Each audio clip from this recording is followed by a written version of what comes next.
Hey guys, আসসালামু আলাইকুম। কি অবস্থা সবার? আশা করি ভালো আছেন। আমি আলহামদুলিল্লাহ ভালো আছি। সো আজকের ভিডিওটা হচ্ছে ফেনীবাসীদেরকে নিয়ে। উপর দিকে যা ভাঙা পড়ে সব পানিগুলো এদিকে চাপে।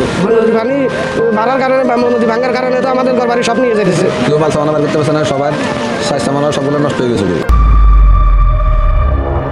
গাইস, এত কথা না বাড়িয়ে চলেন ভিডিও শুরু করা যাক।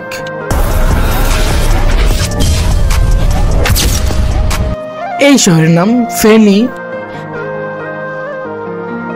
আজ তার বুক পেটে গেছে, নদীর বাঁধ ভেঙেছে আর বেসে গেছে 35টি গ্রাম।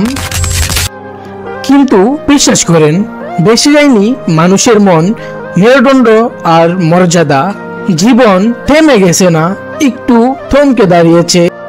হাতে যা আছে তাই নিয়ে মানুষ বাঁচার লড়াই নামছে, কারণ তারা জানে হার মানলে বাঁচা যায় না। পানি কেড়ে নিয়েছে ঘর, কিন্তু কেড়ে নিতে পারেনি হৃদয়ের পাশে দাঁড়ানোর সাহস। এই মানুষগুলো জানে বাঁধ ভাঙে, কিন্তু ভালোবাসা ভাঙে না। এই দুর্যোগে নেতা এসেছে, ক্যামেরা এসেছে, তবে যে কাঁধে ভর করে চলেছে ফেনী, সে এসেছে একে অপরের হাত ধরে। নাম নেই, ক্যামেরা নেই, তবু তারা হিরো।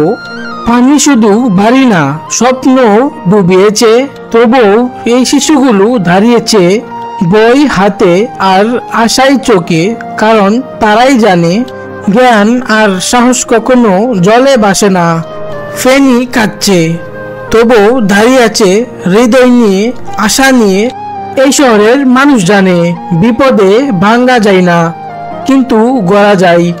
একটা বাঁধ ভাঙ্গে, তাতে শহর ডুবে যায়, কিন্তু ফেনীবাসীর ভালোবাসা, লড়াই আর সাহস তা কখনো ডুবে না।